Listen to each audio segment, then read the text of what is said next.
অনেক সকালে ঘুম থেকে উঠেছি। আর ঘুম থেকে ওঠার পরেই তারপরে হচ্ছে আমার কাজ, বিছানাটাকে সুন্দর করে পরিপাটি করে গুছিয়ে রাখা, আর ওদিকে হচ্ছে ঘরবাড়িগুলো ঝাড় দেওয়া, তারপরে বাকি মাম্মাকে খাওয়ানো, ব্রাশ করানো। তো যাই হোক, জানলা খুলেই দেখি একদম অন্ধকার আকাশ, মানে কুয়াশায় ঢেকে আছে। দেখো কি বাজে একটা ওয়েদার। আর রৌদ্র তো এতক্ষণ উঠে যায়, আজকে এই অবস্থা। তো যাই হোক, রৌদ্রের চিন্তা করলে তো হবে না, আমাদের কিন্তু কাজ করতে হবে। তো হ্যালো এভরিওয়ান, গুড মর্নিং, কেমন আছো সবাই? আশা করি সবাই ভালো আছো, আর আমিও ভালো আছি। তো আজকে একদম সকাল থেকে পুরো তড়িঘড়ি করে কাজ করছি, তার কারণ আজকে কিন্তু শনিবার, পৌষ মাসের 4 তারিখ। তো আজকে হচ্ছে অমাবস্যা পড়ে গেছে কালকে। তো আমি পুজো দিতে যাব বড় ঠাকুরের। তো তোমরা কে কে আমার মতো এরকম বড় ঠাকুরের মন্দিরে পুজো দিতে যাও, অবশ্যই আমাকে কমেন্ট করে জানাবে। তো মোটামুটি দেখো, বাচ্চাদেরকে তুলে দিয়েছি, আর তাড়াতাড়ি সুন্দর করে বিছানাটাকে গুছিয়ে নিচ্ছে। আর আজকে হচ্ছে একটা, মানে একদিক থেকে আমার শান্তি যে মাম্মাকে আর কি, ওর পাপা বাড়ি থাকবে, মাম্মাকে ওর পাপাই আর কি দেখভাল করতে পারবে, এটাই হচ্ছে মানে মনের শান্তি। তার কারণ ওকে একা রেখে গেলে একটাই চিন্তা, যেহেতু প্রচুর পরিমাণে দুষ্টুমি করে, তো ওকে দেখভাল করারও একটা প্রচুর মানে কি বলবো, একটা টেনশান থেকে যায় সেই জন্য। তো যাই হোক, সেই দিক থেকে একটু নিশ্চিন্ত। আর এদিকে দেখো, বিছানাটা কিন্তু আমি সুন্দর করে গুছিয়ে নিয়েছি, আর কোলবালিশের অরগুলো আমি সব কেচে দিয়েছি, বেড কভারটাকেও কেচে দিয়েছি তুলে। তো যাই হোক, রৌদ্র ঠিকঠাকের কারণে এখনও সেগুলোকে আমি শুকিয়ে উঠতে পারিনি।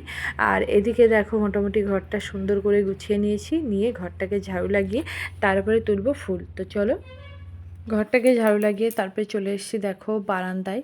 আর বারান্দাটাও আমি ঝাড়ু লাগিয়ে নিচ্ছি, আর বাইরেটা দেখো একদম মানে কি বলবো, মেঘ করে আছে। তো যাই হোক, দেখো সুন্দর করে ঝাড়ু লাগিয়ে, এই যে এবার উঠোনটাকে বেশ ভালো করে একটু ঝাড়ু লাগিয়ে নেব। ঝাড়ু দেওয়া আমার কমপ্লিট হয়ে গেছে, চলে এসেছি ফুল তুলতে। বাবা কিন্তু প্রতিদিনই ফুল তোলে, ওই যে লাল ফুলগুলো দেখছো ঝাঁপিতে আছে, তো বাবা ফুল তুলে রেখেছে। আর আমি যেহেতু মন্দিরে যাব, তো ভাবলাম চলো এই বাসন্তী কালারের গাঁদা ফুলগুলো নিয়ে যাই। আর আমাদের বাড়িতে কি বলতো, এখন গাছগুলো না, শীতকাল বলে গাছগুলো কেমন একটা হয়ে গেছে। তো আমি মাকেও বলেছি কিছুটা ফুল তুলতে। প্রথম প্রথম যখন হালকা ঠান্ডা পড়েছিল, তখন দেখো শিউলি ফুলগুলো কত সুন্দর পড়তো। আর এখন না, পরপর মানে শীত যত গাঢ় হচ্ছে, গাছের পাতাগুলো মানে ঝরে পড়ার টাইম এসে যাচ্ছে, আর ফুল কিন্তু অনেক কমে গেছে। সেই অন্ধকারে শিউলি ফুল ফুটে থাকতো, বেশ সুন্দর গন্ধ বের হতো। তো সকাল থেকে সমস্ত বাসি কাজ আমি রেডি করে ফেলেছি। আর এদিকে চানে যাব, তো চানে যাওয়ার আগে ভাবছি শাড়ি, সায়া, ব্লাউজ এগুলো বের করব। বের করে তারপর চানে যাব, কারণ চান না করে কিন্তু আমি পুজোর যে জিনিসপত্র সেগুলো গোছাতে পারবো না। তো তাড়াতাড়ি করছি।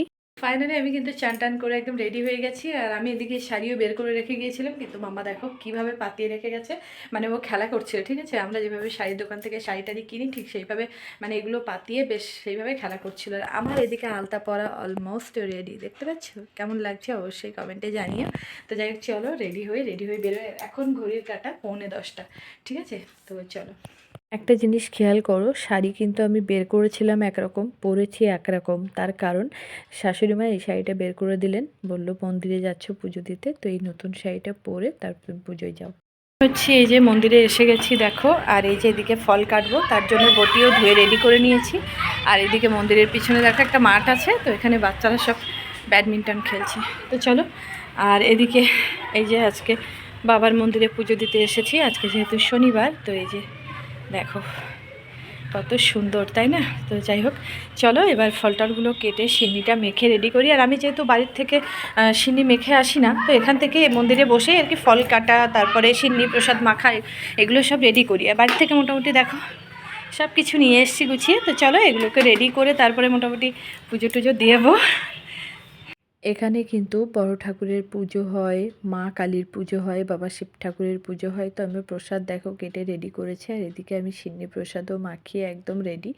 তো এদিকেও মোটামুটি দেখো আস্তে আস্তে অনেক মানুষ আসতে শুরু করে দিয়েছে। আর আমার প্রসাদটা দেখতে কেমন হয়েছে অবশ্যই তোমরা কমেন্টে জানিও। এত পরিমাণে হাওয়া দিচ্ছে, তো এই যে আঁচলটা গায়ে দিয়ে দেখো বসে আছি।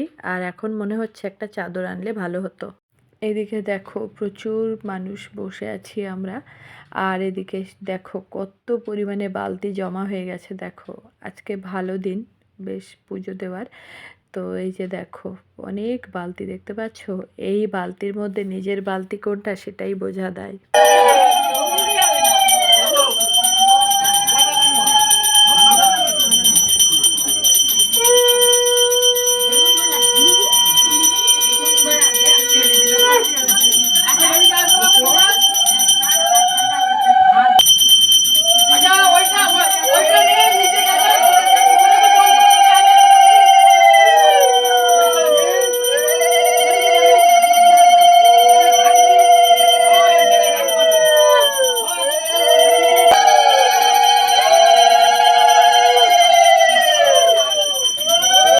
বাড়ি এসে গেছি আর এখন ওই যে প্রসাদের বালতিটা রেখে দিয়েছি, তো সবাইকে ডাকা হয়েছে, তো উঠুক তারপরে প্রসাদ টসাদ খেয়ে চান টান করবো। আর এই পুজোটা করলে চান টান করতে হয়। তো যাই হোক চলো, প্রচুর কষ্ট না, ভালোই লাগছে আর প্রচুর ঠান্ডা লাগছে, সব থেকে বড় কথা ঠান্ডা।